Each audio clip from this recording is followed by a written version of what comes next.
Here's Shea Norland. Good morning, boys. On a beautiful Wednesday, nice enough to be outside at Alice Hall today up at Bears training camp. It's gorgeous here. Well done, Danny and Eric. Well done. Get us out here again. Awesome.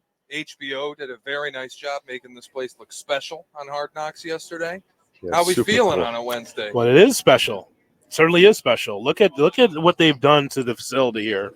Look how this how the green grass and of course the trees, everything else. It is beautiful. It is absolutely awesome. I told you, walking around yesterday, I went to both fields.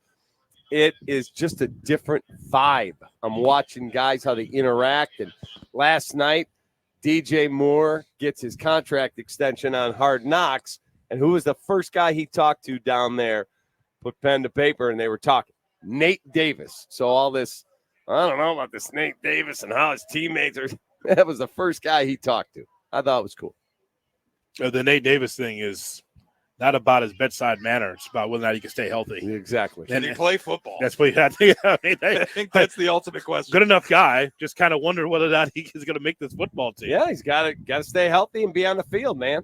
So, yeah, and good to see George, by the way, coming by in his scooter, zipping right by. Good morning, George. Good morning. And he just walks. He just comes right by in the scooter. That's he does. So, all right, Shea, what do we have? All right, Hard Knocks last night introduced Caleb Williams by comparing him to Chicago's all-time greatest in Michael Jordan. It was complete with the Alan Parsons project, passing montage from Caleb, all of the hype imaginable. Well, we're going to play it. I don't think you can get bigger in terms of hype. And it was funny with Saban talking about the media expectations and all this for HBO. To comp him to Michael Jordan, play Alan Parsons, all of it, you can't get bigger. That was the culmination of the Caleb Williams hype for me. Yeah. It also got me thinking, biggest thing since Michael Jordan is one thing. What would it take? What would Caleb need to do to be bigger than Michael Jordan? Impossible. Shot or no shot. Caleb Williams would need to win 6 Super Bowls to be bigger than Michael Jordan. He can win 8. He's not going to be bigger than Michael Jordan. He will never be bigger than Michael Jordan, and that's insanity to even talk about it. I don't believe he can win more than Brady. He will not ever be bigger than Michael Jordan. He's not the athlete, the high flyer. He won't have the impact on society Michael had with Jordan Brand. That's a multi-billion-dollar company. Like, worldwide, it's never going to be that. Yeah, to be that brand, it's got to be more than just the championships. I know that we kind of dumbed down our sports conversation about how many rings in a box does a guy have. It's more than just the rings in the box. It's just everything around it. It's just the Jordan way of doing things where you have players emulating you. The business side of it, like Jordan's still making money hand over fist. He hasn't picked up a basketball since he was with the Wizards. So when it comes to Caleb Williams, he won't reach that Jordan status. But my hope is that he could be able to be great. Yes. I mean, Michael is so far and away ahead of LeBron, and this is not a shot at LeBron. Yeah. LeBron's done a lot of wonderful, wonderful things. We had 2 different players going in the Hall of Fame for professional football that were shouting out Michael Jordan. Julius Peppers and Dwight Freeney. Yeah. And again, LeBron's a great player and Kareem's a great player. Michael is on another level where listen to what other players say. Dude, it ain't even close. Who was the guy the other day that said something? About Jordan? Yeah, there was a big name out. He said, folks, there's a lot of great players. It's not close. Michael is on a different planet. Nobody's close to him. It was a sweet spot in the 90s to be able to watch a guy be able to develop, to be the champion that he was, and for people to stamp it and like, yep, that's the GOAT. Even though people love LeBron, the point is, though, is that it's more than just the basketball. So I would say not 6 championships. I think eight championships. I agree with both of you. I think there's something interesting in it where, like, is it NBA players? There's something about them that's more accessible because we see their face when we turn them on. There's obviously fewer of them on the floor. So the greatest feel closer to us. They feel more recognizable than the NFL greats where, like, obviously Tom Brady, everybody knows. Mm-hmm. But I think as a brand, Jordan is bigger than Brady. Oh, that's not even close. Yeah. Not even close. Something about being seen while you play versus having a helmet on. It takes the commercials, the advertising, and everything else for people to see you, to see your face. With Brady, with the Brady brand, I mean, people enjoyed Brady as a football player, but when he took the helmet off, the big shock of hair, the handsome face, the cleft chin, people say, oh, underneath that helmet, that's a handsome man. But that's after the fact, though. Right, but he's not worldwide like MJ. Well, that's the other thing is the NBA basketball is so much more international. Yeah. That's where this gets interesting. Is Caleb is entering the league at a very critical point where the league's trying to go international. Yeah. So if the league has that international success, that's where I do think Caleb would have a shot. Yeah, except football is never going to be bigger than soccer.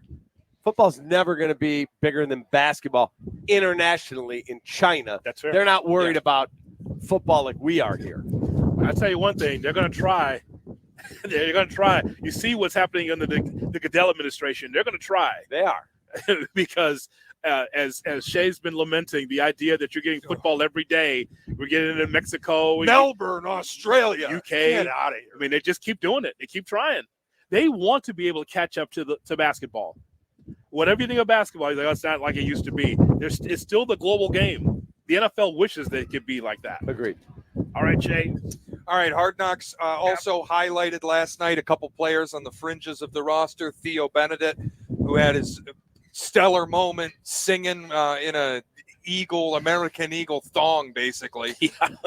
So he also suffered a grade 2 strain in the preseason game on a field goal rep. They also showcased Colin Johnson, who was joking about making history with his performance at the Hall of Fame game. Shot or no shot, one of these two guys will make the Bears roster.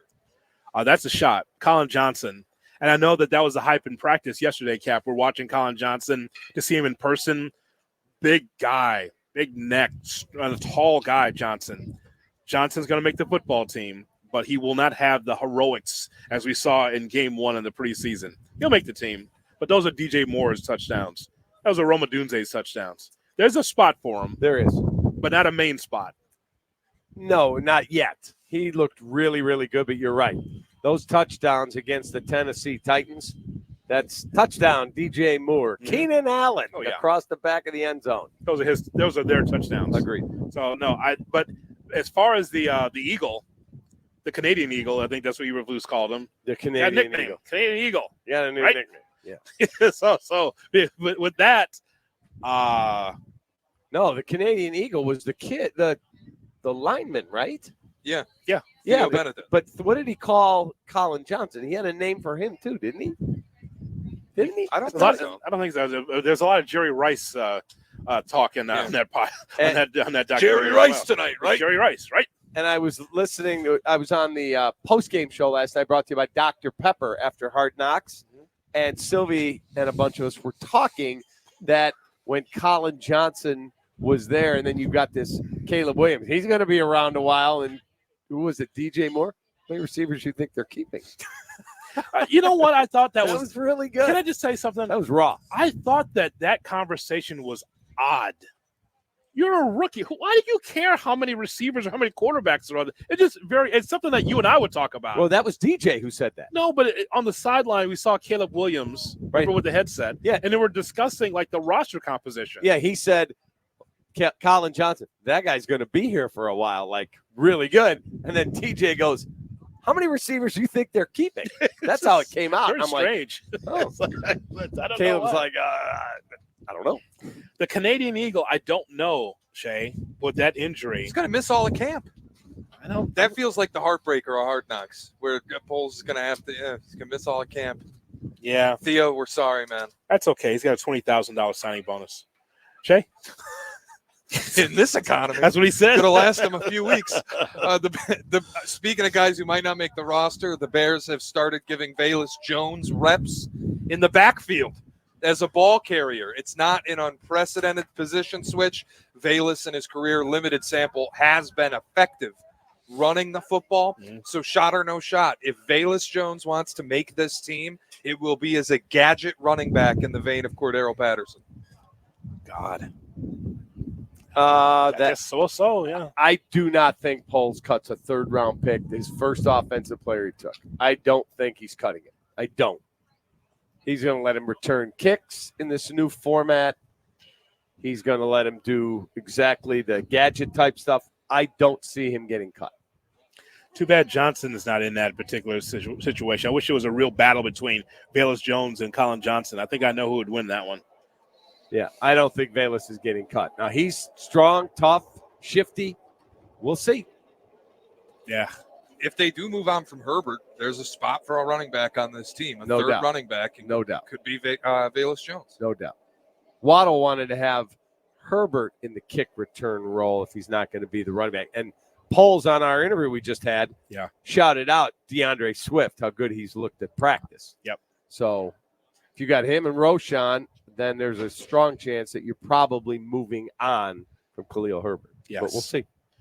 I was just never a fan of Veis Jones being on this roster from the beginning, as you well know. When he was drafted, just didn't get it. Was he 31 years old with 4 kids when he was drafted out of Tennessee? Yeah, Yes, guy. and smoking. Wow. Twice divorced already. He was. Couple kids from multiple marriages. Just way too much. I thought. I just didn't think he – and if he wants to come by and yell at me from 5 yards away, he can. Oh, the Jeffrey Simmons. Oh, no. Woody, stay here. Don't go after him. Take that. That's it. You want the headset? Veis, would you like the headset? Absolutely. I'm just telling you. I was up front and I even on campgrounds, I'm telling you, I wish the Bears could upgrade that position. Also last night on the Hard Knocks post-game show brought to you by Dr. Pepper, one Mark Silverman was gushing over the handsomeness of Matt Eberflus, consistently reminding people on the show, he's handsome. He's handsome. I also, frankly, was rather astonished. Seeing Matt Eberflus poolside in his backyard at that party, off-white quarter zip, white pants, white sneakers. He was fitted up, looking good. The beard's taken care of, the new haircut, shot or no shot. Matt Eberflus has become one of the most handsome coaches in the NFL. That's a shot. He's hot. Cap. Look, that looks like 10 wins to me. 11 wins to me. That's 11 win coach to me. I hope you're right. Look at him. He's hot. The glow up is outstanding. Yeah, he deserves a lot of credit, as does his wife and daughters. It's just the thing is, it's like he's laying around. He's frustrated from the season. He's got the beard going. It's like, hey, what if you trim this up, a little mustache, a little muscling of the hair? Oh yeah, perfect. Yeah, we're done using the product, Coach. You need to buy this hair dryer. $600. I said to my wife, I told you this. I said to my wife, do you have one of those Dyson? But yes. I said, you do? She's like, yes. She goes, I use it every day. It's the greatest, but it's not cheap. Yeah. So he looks like a playoff coach to me. He's got that Matt LaFleur, Kyle Shanahan energy now. Yes. Got to look the part. Let's go. His sound bites are so much better now. When he first got here, he just struggled his way through, but now he's pretty much locked in. He looks good, man. Yeah. So, All right, coming up, we will give you around the NFL.